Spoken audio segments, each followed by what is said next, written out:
18 दिसंबर 2025 लोकसभा ने एक ऐसा कानून पारित किया है जिसे सरकार ग्रामीण रोजगार व्यवस्था में एक ऐतिहासिक सुधार के तौर पर पेश कर रही है। इस कानून का नाम है वीबी रामजी बिल 2025 यानी विकसित भारत गारंटी फॉर रोजगार एंड आजीविका मिशन ग्रामीण। यह वही कानून है जो बीते 20 वर्षों से लागू महात्मा गांधी राष्ट्रीय ग्रामीण रोजगार गारंटी अधिनियम यानी मनरेगा की जगह लेने जा रहा है। बिल के पारित होने के दौरान संसद में जिस तरह का माहौल दिखने लगा, विपक्षी हंगामा, कागज फाड़े जाना, नारेबाजी, उससे यह साफ हो गया कि मामला केवल तकनीकी सुधार का नहीं बल्कि गहरे राजनीतिक और वैचारिक टकराव का है। नमस्कार, मैं अभिषेक आनंद और आज हम बात करेंगे रामजी बिल के बारे में। सबसे पहले बात, इस बिल का मुख्य उद्देश्य क्या है? सरकार के अनुसार इस नए कानून का उद्देश्य ग्रामीण भारत में रोजगार गारंटी को मजबूत करना, काम के दिनों को बढ़ाना और बनाई जाने वाली परिसंपत्तियों की गुणवत्ता में सुधार लाना है। अब तक मनरेगा के तहत हर ग्रामीण परिवार को एक वित्तीय वर्ष में अधिकतम 100 दिन का काम देने की गारंटी थी। नए वीबी रामजी बिल में इस सीमा को बढ़ाकर 125 दिन कर दिया गया है, जिसे सरकार ग्रामीण आय में सीधे 25% की बढ़ोतरी के रूप में प्रस्तुत कर रही है। लेकिन सरकार यह भी स्पष्ट करती है कि यह बदलाव केवल दिनों की संख्या तक सीमित नहीं है बल्कि पूरे रोजगार ढांचे की प्रकृति को बदल देता है। बिल में पहला बदलाव, काम के दिनों में बढ़ी हुई गारंटी। नए कानून के तहत 125 दिन की रोजगार गारंटी को इस तरह से परिभाषित किया गया है कि वर्ष के कुल 365 दिनों में से लगभग 60 दिनों को कृषि विराम माना जाएगा। यह वह समय होगा जब बुआई और कटाई जैसे कृषि कार्य चलते हैं और इन दिनों में योजना के तहत कोई काम नहीं दिया जाएगा। शेष 305 दिनों में से किसी भी 125 दिन काम दिया जाना प्रस्तावित है। सरकार का तर्क है कि इससे ग्रामीण मजदूरों को ज्यादा अवसर मिलेंगे और कृषि तथा गैर कृषि दोनों क्षेत्र में श्रम का संतुलन बनेगा।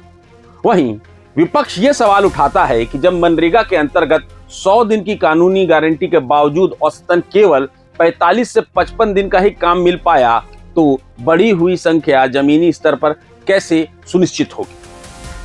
दूसरा बदलाव, फंडिंग की बदली हुई जिम्मेदारी। मनरेगा के तहत अब तक मजदूरों की पूरी मजदूरी का भुगतान केंद्र सरकार करती थी, जबकि सामग्री लागत का एक हिस्सा राज्यों को वहन करना पड़ता था। वीबी रामजी बिल इस व्यवस्था को मौलिक रूप से बदल देता है। नए प्रावधानों के अनुसार सामान्य राज्यों में मजदूरी और परियोजना की कुल लागत का 60% केंद्र सरकार और 40% राज्य सरकार को वहन करना होगा। सरकार इसे सहकारी संघवाद की दिशा में एक कदम बताती है, लेकिन विपक्ष का कहना है कि बिहार, उड़ीसा और झारखंड जैसे आर्थिक रूप से कमजोर राज्यों के लिए 40% योगदान देना व्यवहारिक रूप से संभव नहीं।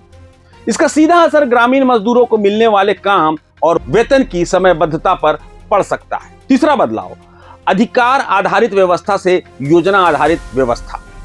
यह बदलाव सबसे बुनियादी और विवादास्पद माना जा रहा है। मनरेगा की आत्मा यह थी कि यह एक डिमांड ड्रिवेन योजना थी, जिसमें मजदूर स्वयं काम की मांग कर सकता था और 15 दिन के भीतर काम ना मिलने पर बेरोजगारी भत्ता उसका कानूनी अधिकार था। वीबी रामजी बिल इस सिद्धांत को बदलकर सप्लाई ड्रिवेन मॉडल अपनाता है, जिसमें पंचायत, जिला और राज्य स्तर पर पहले से तय किया जाएगा कि कौन कौन से काम होंगे। मजदूरों को उन्हीं योजनाओं के अंतर्गत काम मिलेगा। सरकार का कहना है कि इससे अव्यवस्थित काम की जगह सुनियोजित और टिकाऊ परिसंपत्तियां बनेंगी, जबकि विपक्ष इसे मजदूर के अधिकार को कमजोर करने और उसे सरकारी इच्छा पर निर्भर बनाने के रूप में देखता है। चौथा बदलाव, काम के दायरे की सीमाएं। नए कानून में ग्रामीण रोजगार के अंतर्गत किए जाने वाले कार्यों को केवल 4 श्रेणियों तक सीमित कर दिया गया है: जल सुरक्षा, ग्रामीण आधारभूत ढांचा, आजीविका से जुड़ी परिसंपत्तियां और जलवायु लचीलेपन से संबंधित परियोजना। सरकार का तर्क है कि इससे बिखरे हुए कार्यों की जगह दीर्घकालिक विकास होगा। विपक्ष का कहना है कि इससे गांव की वास्तविक जरूरतें जैसे स्कूलों की मरम्मत, आंगनवाड़ी भवन, सार्वजनिक शौचालय और सामुदायिक ढांचे योजना से बाहर हो जाएंगे और गांव का समग्र विकास प्रभावित हो सकता है। पांचवा बदलाव 60 दिन का कृषि विराम। वीबीजी रामजी बिल में कृषि गतिविधियों के दौरान 60 दिन के विराम की अवधारणा पेश की गई है। सरकार का कहना है कि इस दौरान ग्रामीण मजदूर कृषि कार्यों में संलग्न रहेंगे, जिससे किसानों को सुलभ श्रम मिलेगा। लेकिन विपक्ष यह सवाल उठाता है कि देश के बड़े हिस्से में ग्रामीण मजदूरों भूमिहीन हैं और उनके पास कृषि में काम करने का विकल्प नहीं है। इसके अलावा भारत के विभिन्न राज्यों में कृषि कैलेंडर अलग अलग होता है। ऐसे में एक समान 60 दिन का नियम सभी क्षेत्र पर समान रूप से लागू नहीं किया जा सकता। इस कानून के नाम परिवर्तन ने भी राजनीतिक विवाद को जन्म दिया है। महात्मा गांधी का नाम हटाकर योजना को विकसित भारत से जोड़ने को विपक्ष गांधीवादी विरासत से दूरी बनाने के रूप में देखता है। सरकार का जवाब है कि कानून की भावना गांधीवादी सिद्धांतों के अनुरूप ही है और नाम परिवर्तन केवल नए भारत के विजन को दर्शाता है। सरकार के दृष्टिकोण से वीबीजी रामजी बिल मनरेगा का आधुनिकीकरण है, जो ज्यादा काम, बेहतर भुगतान प्रणाली और आधुनिक तकनीक के जरिए ग्रामीण भारत को सशक्त करेगा।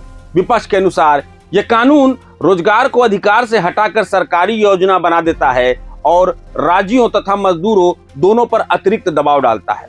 वास्तविकता यह है कि इस कानून का मूल्यांकन उसके नाम या दावों से नहीं, बल्कि उसके क्रियान्वयन से होगा। यदि 125 दिन का काम, समय पर वेतन और पारदर्शी व्यवस्था सुनिश्चित होती है तो यह सुधार कहलाएगा। अन्यथा यह केवल पुराने ढांचे पर नया नाम बनकर रह जाएगा। इस खास पेशकश में फिलहाल इतना ही। मैं अभिषेक आनंद, मुझे दीजिए इजाजत, मगर जुड़े रहें प्रभात खबर डिजिटल के साथ।